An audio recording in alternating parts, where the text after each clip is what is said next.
AP యువతకి OG మీద ఉన్నటువంటి ఇంట్రెస్ట్ ప్రజల సమస్యల మీద కనిపించట్లేదు.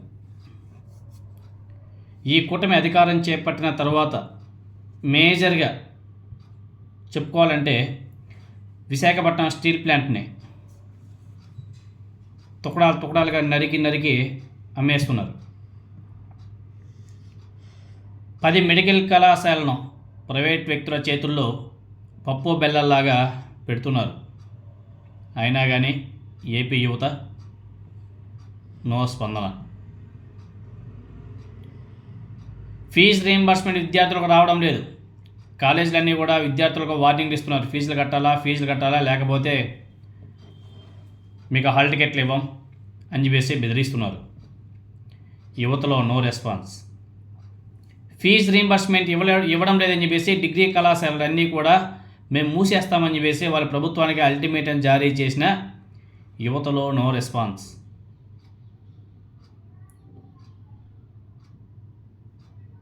అదేవిధంగా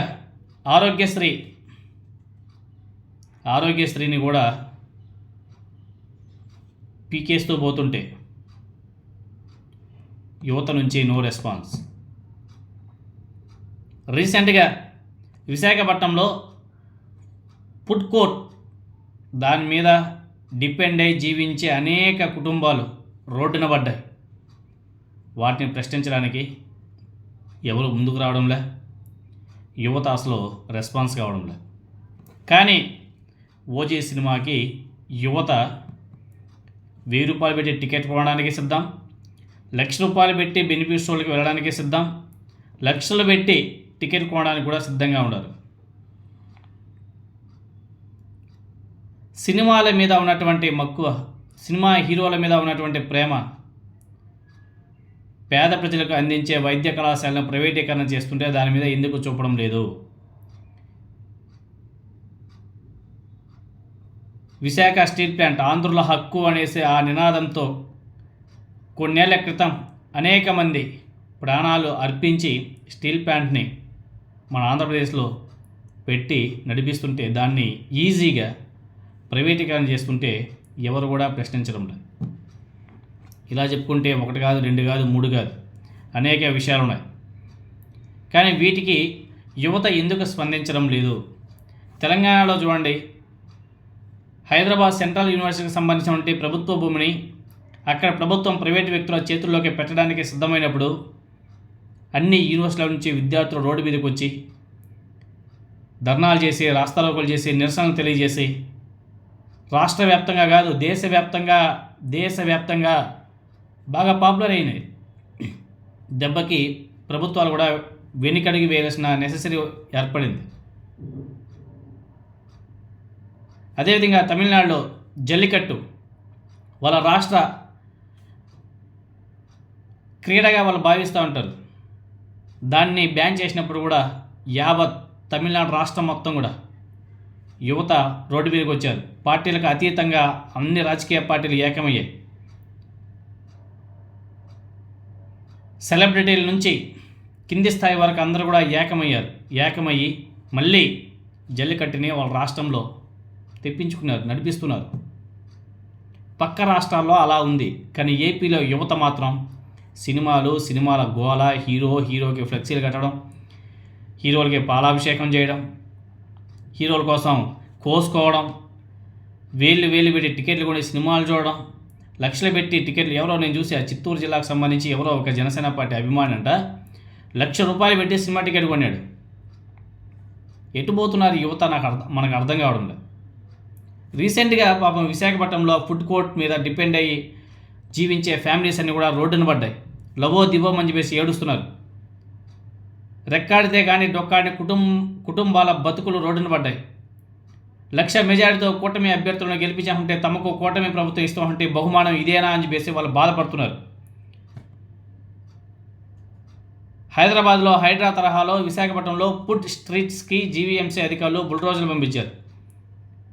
ముద్రా లోన్, అదేవిధంగా వడ్డీ వ్యాపారుల వద్ద అప్పులు తెచ్చుకొని రోడ్ సైడ్ వ్యాపారాలు చేసుకుంటున్న వారి గుండెల మీద జీవీఎంసీ వారి పదునైన జేసీబీ దంతాలు దిగుతున్నాయి.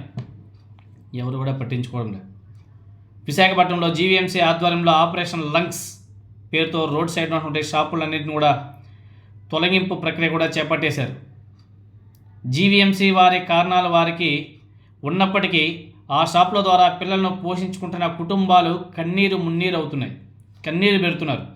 వాళ్ళ బాధలు వినేవాళ్ళు లేరు. ఎటువంటి ముందస్తు సమాచారం ఇవ్వకుండా తమ జీవితాలను రోడ్డున పడేస్తున్నారని వేసి షాపుల నిర్వాహకులు తీవ్ర ఆందోళన వ్యక్తం చేస్తున్నారు.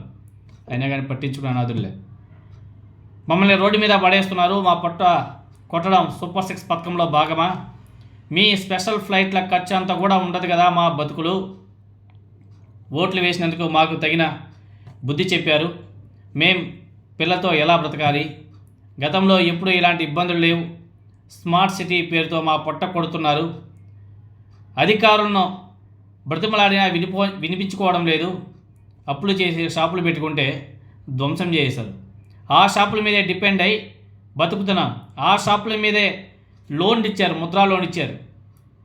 ఆ షాపుల మీదే ముద్రా లోన్ ఇచ్చారు కదా. ఇప్పుడు ఆ షాపులో దోచేస్తే మేము ముద్రా లోన్ ఎలా రీపే చేయాలి? మాకు ప్రభుత్వమే దారి చూపించాలని చెప్పేసి ఆ చిరు వ్యాపారస్తులు గగ్గోలు పెడుతున్నారు. వినేనాదురేలే. వినాశనం అంటే వ్యక్తులేమో సినిమా షూటింగ్ అని, సినిమా ప్రమోషన్ అని, సినిమా ఆడియో ఫంక్షన్లలో పాల్గొని అక్కడ కత్తులు తిప్పుతున్నారు, మీసాలు మెలేస్తున్నారు, యువతను రెచ్చగొట్టే విధంగా మాటలు మాట్లాడుతున్నారు. ఇక్కడ ఏపీలో ఏమో ప్రజలు అల్లాడిపోతున్నారు. గవర్నమెంట్ తెలియకుండా ఏమీ జరగదు. మాపై ఇంత పగ ఎందుకు, మా బ్రతుకులు రోడ్డు మీద పడేస్తున్నారని చెప్పేసి వాళ్ళంతా కూడా మండిపడుతున్నారు. స్థానికులు, చిరు వ్యాపారులు సీఎం చంద్రబాబు నాయుడు గారు, అదేవిధంగా డిప్యూటీ సీఎం పవన్ కళ్యాణ్ మీద ఆగ్రహం వ్యక్తం చేస్తున్నారు. రోడ్డు పక్కన షాపులో తొలగింపు వీడియోలు సోషల్ మీడియాలో బీభత్సంగా వైరల్ అవుతున్నాయి. అయినా కానీ కూటమి ప్రభుత్వం నుంచి ఎటువంటి యాక్షనే లేదు. గత వైసీపీ ప్రభుత్వంలో స్ట్రీట్ ఫుడ్ బిజినెస్ను ప్రోత్సహించి షెల్టర్ల ఏర్పాటు కూడా దోహదపడింది. అందుకే గత ప్రభుత్వ జ్ఞాపకాలు ఉండకూడదనే జీవీఎంసీ అధికారులు వాటి తొలగింపుకు చర్యలు చేపడుతున్నారని చెప్పేసి కొంతమంది వ్యాపారులు బహిరంగంగానే విమర్శలు కూడా చేస్తున్నారు. అయితే ఈ విషయం మీద సోషల్ మీడియాలో తీవ్రమైన వ్యతిరేకత వస్తుంది. గత ప్రభుత్వం విశాఖ ఎగ్జిక్యూటివ్ క్యాపిటల్ చేసేందుకు ప్రతిపాదిస్తే క్యాపిటల్ను సైతం వదులుకొని కూటమి నేతలకు లక్షల మెజారిటీ కూడగట్టేటువంటి వారి మీద కనికరం లేదా ఈ ప్రభుత్వ నాయకులకి? కాస్త చూడండి అని చెప్పేసి పోస్ట్ కూడా పెడుతున్నారు. దయదల్చండి, లేకపోతే వాళ్ళకి ఎక్కడైనా సరే కల్పించండి అని చెప్పేసి మొత్తుకుంటున్నారు. అయినా కానీ వినే నాదురేలే. జీవనోపాధిని దూరం చేస్తున్నటువంటి ప్రభుత్వం మీద చిరు వ్యాపారులు చాలా సీరియస్ అయ్యి వార్నింగ్ ఇస్తున్నారు. అయినా కానీ కూటమి ప్రభుత్వం నుంచి ఎటువంటి రిప్లై చేయలేదు. ఎందుకంటే కూటమి నాయకులు, మంత్రులు, డిప్యూటీ సీఎంలు అంతా కూడా సినిమా షూటింగ్లలో పాల్గొంటూ అక్కడంతా కూడా కత్తులు తిప్పుతున్నారు. వీకెండ్లో 3 రోజులు ఆంధ్రప్రదేశ్లో ఉంటే 4 రోజులు హైదరాబాద్లో ఉంటారు. వీళ్ళకి ప్రజా సమస్యలు ఎలా తెలుస్తాయి? ఇవన్నీ కూడా ఏపీ యువత తెలుసుకోవాల్సిన అవసరాలు ఉన్నాయి. ఏపీ యువత మేల్కోవాల్సిన నెససరీ ఉంది. చాలా బాధాకరమైన విషయాలు ఆంధ్రప్రదేశ్లో నడుస్తున్నాయి. వీటినన్నిటిని కూడా ప్రశ్నించాల్సిన అవసరం కూడా ఏర్పడింది.